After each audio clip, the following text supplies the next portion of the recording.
ya Pasteur Bobo eza boye akitoko penza vraiment bino tu bolandaka penza micro ya Pasteur Bobo émission kitoko eloko sukali eloko kitoko penza yeah.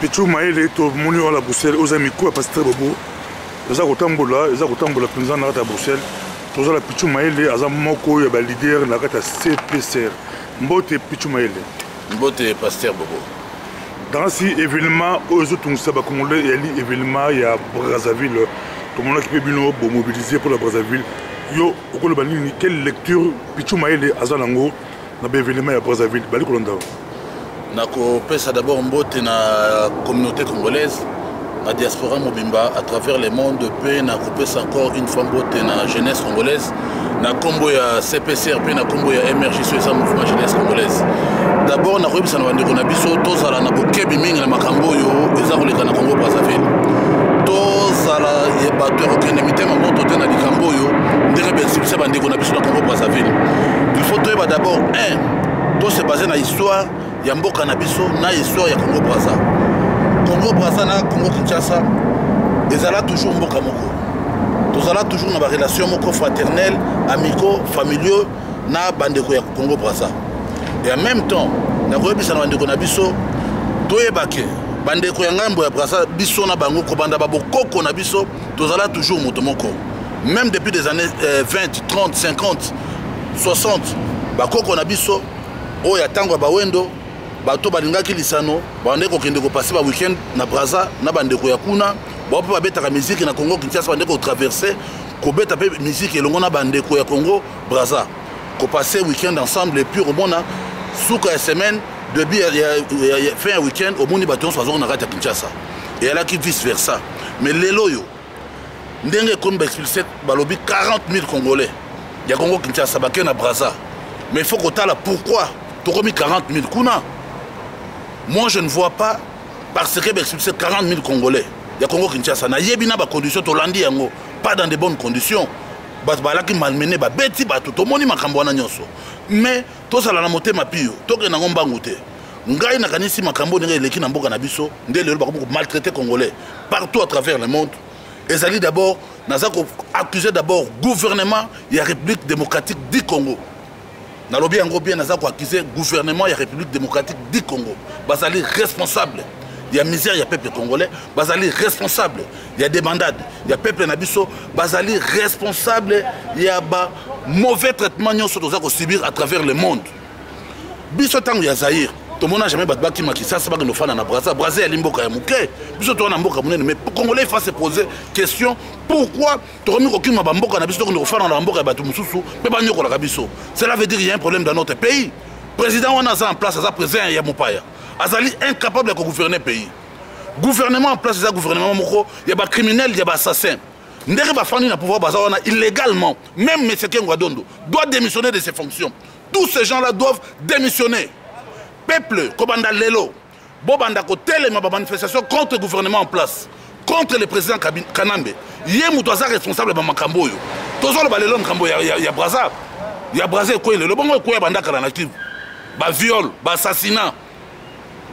Tu m'as dit que la Brazzaville, balobi que bamusu balobi que makambango banda depuis Mobutu, yo lobi et bandi lelo mais ça piège ça voilà. Mais quand on expliquer bali kolanda mo kilimomba aux amis ko Pasteur Bobo, babu depuis kala mo ba ndungu salaka entre Brazzaville na Kinshasa, bana musu be Mobutu kanga bit. Yo lobi nini, yo lobi que piège. Mais quand on expliquer piège voilà ça, ba tu vas comprendre piège. Na ko expliquer ba Congolais, bande konangai. À l'époque il y a Zaïre. Nous avions des Zaïrois qui quittaient Kinshasa pour aller acheter leurs affaires. Des Congolais de Brazzaville venaient aussi. Papa. Mais tant que vrai ou faux? Est-ce que la culture à Congo Brazzaville a un modèle de machette?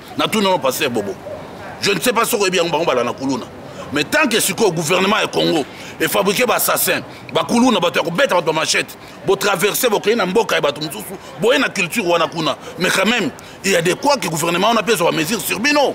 Et je crois même avant, Bango, Congo Brazzaville expulsé les Congolais. Oh Yabiso, je crois c'est la deuxième fois.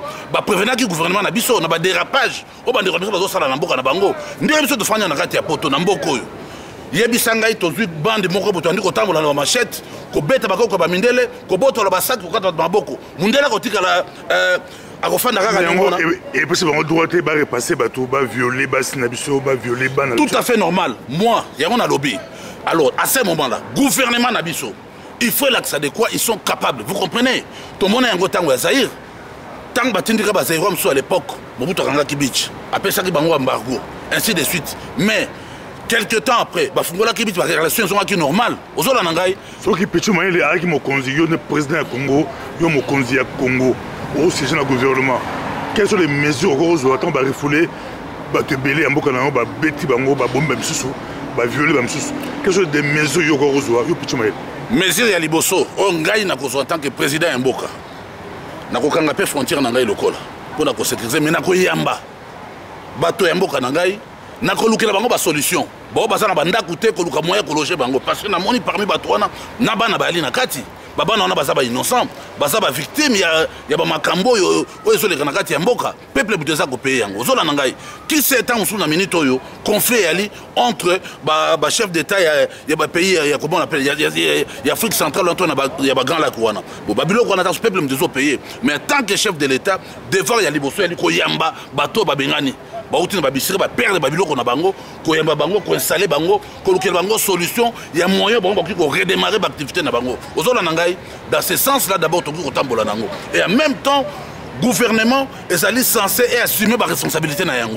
Les autres sont partout à travers le monde. Tous ceux qui m'ont dit pour l'année. Pour président, il y a président, il y a assassin, il y a criminel. Alors, on attend et pas une abus, vous allez maltraiter, vous allez respecter. Président, il y a assassin, vous allez violer, mais il faut vous faire de la même chose. Alors, moi, je crois que dans les Congolais, il faut que le gouvernement Nabiso. Il faut télémer le gouvernement, il faut pas démissionner. Kabila est assassin, qui m'a donné la place, il y a fandité. Les autres sont passés, Bobo. Ça fait presque 5 ans. Même Bazana Boloko. Boyebi Yango. Hein?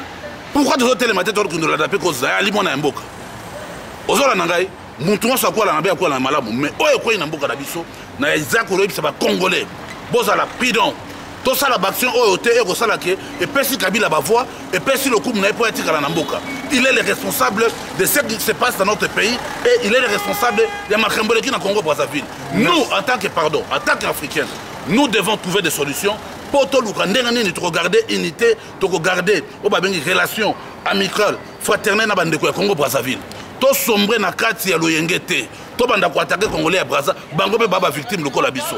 Bango pe basa ko bundalelo que pouvoir échanger le Congo Brazzaville d'une manière démocratique, si on peut le dire. Vous comprenez? Mais to ko ngate ba makambo eza, mabe pa na biso, to bango e pa ya ba pa ya. To ali très choqué, très touché. Tout ça qu'on compatir dans makambo wana. Ozola nangai, mais ce qui to lebito que na précipitation, na ndenge ya kanda. Tout le monde s'apprend à Congolais Brazzaville, mais ce n'est pas la raison. Bango Brazzaville est victime. Donc Makambo est le Congo. N'engé c'est pas Congolais, responsable de gouvernement congolais, Kanambe Hippolyte. Alors on a n'engé to boni peuple. Azo souffrir. Peuple est que présent dans sa sali plan, n'a pas de pour exterminer biso de toutes les manières. N'a pas modèle nyoso. Toyebi yango, n'a pas officier supérieur, ba kanya mabana kati ya kopwana. Ba senga ba expliquer ba Congolais. Basengi yango zali copie gouvernement na biso ko bandalelo il faut toteler melande gouvernement wana et puis il y a makambo zali Kanambe Hippolyte. Merci Ingeta. Franchement on va adresser nos paroles par président Sassou Nguesso oza papa Moboti tant Mobutu azalaka mamo ezalaka te po bozala ba master bana koyokana c'est pas que biso totika banétique po to banétique mais nzamba azala biso po yende peza mokondi na biso yene mobate na biso donc ngapela nde naza bokona na kana mboka na ngai ya danger Kabila kutu net Kabila na ngai iti ozo comprendre pour le konga ko te peuple congolais bana kin faut tele mamo mboka za biso toza ba diamant to na l'or to na cuivre hein oh tozo bela nzambe bana tongo question est-ce na niveau poto d'espoir la biso basali ba cotisation te po batina mbongo na bandeko la biso ba refouler bazolo alibanda ba diko zanga pesa ofanda yoro balini en tout cas ce qui na pona ngala zaki peut-être pona uti Maroc na ki lobby Donc nazala su mingi awa te bana awa vana kamena vana nakoma mingi na Marrakech.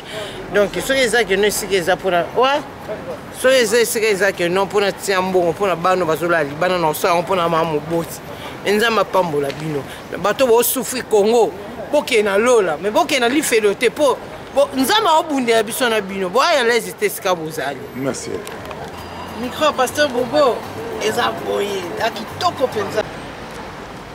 Omoni yango na naloba pona kosukisa penza malamu naloba boye biso ba combattant à travers le monde tozala na bokebi tozala na oyo babengi bwanya pe maele totambola likolo ya ba piège oyo kanambe polite alanga tia biso alanga monter biso contre ba congolais à Brazzaville ndenge déjà basi basali ba plan na bango alors eloko muso naloba oyo ezali mutuya il y a 2 ans passés tango l'explosion salamaki na camp militaire na Mpila na Congo Brazzaville ba congolais ya Kinshasa pe bakufaki na kati ba congolais ya Brazzaville pe bakufaki biso na Belgique mouvement na biso ya jeunesse MRJC en étroite collaboration na CPCR to salisaki messe ya munene ya l'église Saint-Boniface yalaka le 8 avril si je me trompe pas jour en gros malheureusement tozwaki problème awa ya ba transport en commun grève ezalaka mais tout ça qui met 100 millions de Congolais au na Brazzaville, les Congolais à Congo Kinshasa et Congo Brazzaville.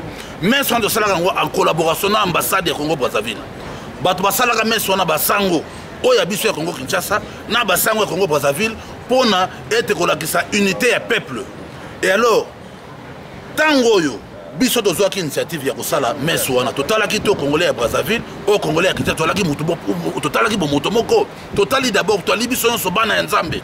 Tango likambo koli moninga yali ya kosekate to biso nyo sangana ke sika moko to compatir na bango bango ba compatir na biso ezala ki signe ya unité et alors à travers messe to ngaki to continuer ko évoluer ndenge wana pona ko tonga bamboka na biso pona ko développer Afrique et ngo na biso bino bobandeko to kene na loyengete to ali peuple moko ba action ba sit-in ba manifestation o ezako sala pona ko dénoncer à travers le monde ambassade c'est tout à fait normal.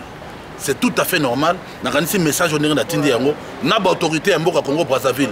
Ba koyoka yango vraiment na mbala simata général Ndenge. Yo zali chef ya police vraiment kotala meka kotala mbala sima ba manière o yo ko expulser bandeko na kati ya bamboka na biso parce que modèle automoni vraiment eza ko honorer Congo Brazzaville te. Eza be ko honorer police ya Congo Brazzaville te. Toyebi quand même que boali mboka moko pe boali soucier ya développement na bino ya démocratie pe biso pe tozo ko bunda pe kaka ndenge wana mais bo sera boy ba quand même que biso pe donyo kwa mingi kwa j'ai un problème na est ba femme violée ainsi de suite mais quand même boka mata quand même makambo na ndenge ya bonya pe mayele bande ko ya Congo Kinshasa Congo Brazzaville to ali obe peuple moko mais ce qui to moni ezako continuer ezako silater to ko so ba mesure bususu pour ko dépasser ba mesure oyo na yango ba autorité à Congo Brazzaville vraiment to sengi na bino encore une fois bolembisa modèle expulsion oyo vraiment bolembisa soki pe yana bato ko expulser botinda pe ba communauté muso mboka na bango ba Rwanda pe ba fouteur de troubles ba ko tshaba trouble na mboka ya bato boyebi pende bana ba mboka na beta su dope ba ko simple ba machette bozala pe mayele na bango. Alors biso to ligi problème na binoté vraiment na bolingo pe bondeko to tiki bino bonya pe maele combattant nyonso na pesi no mbote ingeta